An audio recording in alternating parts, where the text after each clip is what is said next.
Welcome to Tej education. कि आप Madhya Pradesh police की तैयारी कर रहे हैं? अगर हाँ तो भाई 20 में से 15 प्रश्नों के सही जवाब देकर बताओ तब जाने।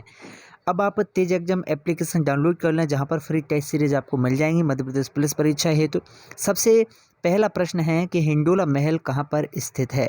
तो आप हमेशा याद रखिएगा कि जो हिंडोला महल है ना, यह मांडू में है, ओरछा में है, ग्वालियर में है या फिर खजुराहो में है।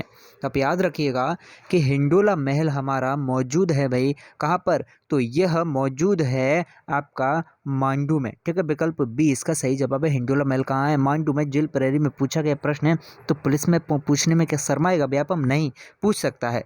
प्रश्न है, कौन सा किला है जो अकबर की विजय का अंतिम अभियान था भाई? तो हमेशा याद रखें, अकबर की विजय का अंतिम अभियान था असीरगढ़ का किला। अब बात आती है कि जो असीरगढ़ का किला है वो कहाँ पर है? तो भाई साहब असीरगढ़ का किला है बुरहानपुर में। हमेशा याद रखना कहाँ पर है असीरगढ़ का किला? बुरहानपुर में है। ये प्रश्न आपकी पुलिस में पूछा गया है कि असीरगढ़ का किला कहाँ है। प्रश्न है, देखो वही आ गया ना, असीरगढ़ का किला कहाँ पर स्थित है? तो मेरे सरकार असीरगढ़ का किला बुरहानपुर में है। अब है कि आपको असत्य कथन का यहाँ पर चयन करना है, कौन सा यहाँ पर गलत है कथन। सबसे पहला है बड़े बाबा का मंदिर। तो भाई बड़े बाबा का मंदिर कुंडलगिरी बिल्कुल सही है। भास्कर मंदिर बालाजी बिल्कुल सही है। कन्हरगढ़ का दुर्ग दतिया बिल्कुल सही है। लेकिन खजराना मंदिर भोपाल ये भाई साहब बिल्कुल गलत है। तब आप ये तो बताइएगा सरकार कि फिर जो खजराना मंदिर है ये कहाँ पर है? आप कमेंट करके बताएं कहाँ पर है खजराना मंदिर। मैं तो आपके एमपीजीके में पहले पूरा कवर करा चुका हूँ। चलिए अब आगे बढ़ते हैं। अगला प्रश्न है, निम्न में से कहाँ पर भैंसा देवी का प्राचीन शिव मंदिर मौजूद है? तो आप याद रखना भैंसा देवी का प्राचीन शिव मंदिर मौजूद है बैतूल में। बैतूल में आपका मुक्तागिरी है या फिर आपका क्या है बताइएगा? है या नहीं मुक्तागिरी बैतूल में? कमेंट करके बताएं हाँ या ना। प्रश्न है कि आलमगीर का दरवाजा निम्न में से कौन से दुर्ग में है? तो आप याद रखें आलमगीर का दरवाजा है ग्वालियर के दुर्ग में।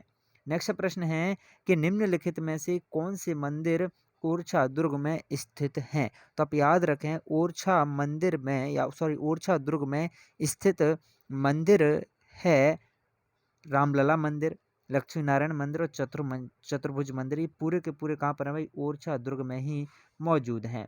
प्रश्न है, ओरछा दुर्ग का निर्माण किस सदी में हुआ था?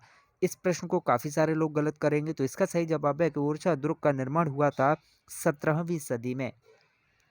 प्रश्न है, मध्य प्रदेश का ऐसा पर्यटन स्थल जो अपने मंदिरों के लिए विख्यात है भाई? तो हम इससे याद रखें मध्य प्रदेश का ऐसा पर्यटन स्थल जो अपने मंदिरों के लिए ही प्रसिद्ध है, ये है खजुराहो। और खजुराहो के मंदिरों का निर्माण किसने करवाया? तो भाई साहब इनका निर्माण कराया चंदेल शासकों ने। किन्होंने?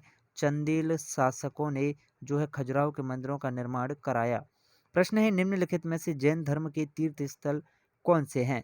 तो भाई जैन धर्म के तीर्थ स्थल हैं सोनागिरी, मुक्तागिरी और गुम्मटगिरी। ठीक है, ये सभी जैन धर्म के तीर्थ स्थल हैं।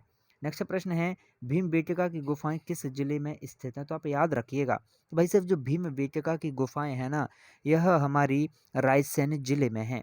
प्रश्न है कि निम्नलिखित में से मध्य प्रदेश की किस गुफा को अजंता की गुफाओं के समकालीन माना जाता है? तो भाई अजंता की गुफाओं के समकालीन तो माना जाता है हमारी बाघ की गुफाओं को। बाघ की गुफाएं कहाँ पर हैं? बाघ की गुफाएं हैं धार जिले में।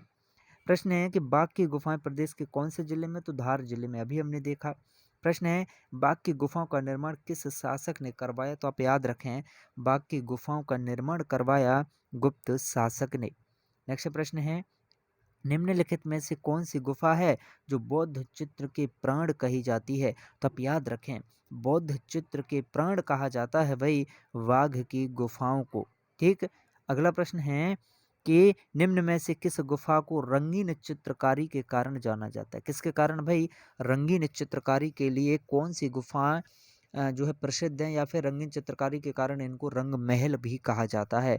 ये हैं वाघ की गुफाएं जिनमें रंगीन चित्रकारी जिसके कारण इनको रंग महल भी कहा जाता है। प्रश्न है कि पांडव गुफाएं कहाँ पर हैं? तो भाई सब पांडव गुफाएं आपकी कहाँ पर हैं? पचमढ़ी में है। लेकिन पांडव जलप्रपात कहाँ पर है? पांडव जलप्रपात पन्ना के निकट है। प्रश्न है कि निम्न में से सही विकल्प कौन सा है? वही आपको यहाँ पर सिलेक्ट करना है। तो भाई गोमटगिरी इंदौर में बिल्कुल सही है। मुक्तागिरी बैतूल में बिल्कुल सही है। मैंने प्रश्न भी ऊपर कहा था कि भाई मुक्तागिरी बैतूल में है, कितने लोग कहते हैं कि हाँ बैतूल में है, तो कमेंट करके बताना था हाँ ना, तो सही था भाई वो, ठीक है। सोनागिरी दतिया में है, और ये सभी के सभी बिल्कुल सही कथन यहाँ पर दिए गए हैं। प्रश्न है कि मध्य प्रदेश के बरेला में किसकी समाधि है। हमेशा याद रखिएगा कि मध्य प्रदेश के बरेला में भाई समाधि बनी हुई है रानी दुर्गावती की। बरेला कहाँ पर है? बरेला है भाई जबलपुर में। तो जबलपुर के बरेला में किसकी समाधि? रानी दुर्गावती की। प्रश्न है कौन सा महल है जो मांडू में मौजूद है भाई? तो आप हमेशा याद रखें ऐसा महल जो मांडू में स्थित है, यह महल है हमारा दाई का महल, ठीक। अशरफी महल और रानी रूपमती महल, ये तीनों महल हमारे कहाँ पर हैं भाई? तीनों महल हमारे मांडू में स्थित हैं। मांडू कहाँ पर है? मांडू है भाई हमारा कहाँ पर? मांडू हमारा धार में है, इतना आप याद रखिएगा। तो भाई 20 में से आपके कितने प्रश्न सही निकले? काफ़ी लोग होंगे जिनके 15 से ऊपर सही होंगे, क्योंकि इस वीडियो के पूरे प्रश्न हम पहले आपको कवर करा चुके हैं एमपीजी के रिवीजन सीरीज के तहत।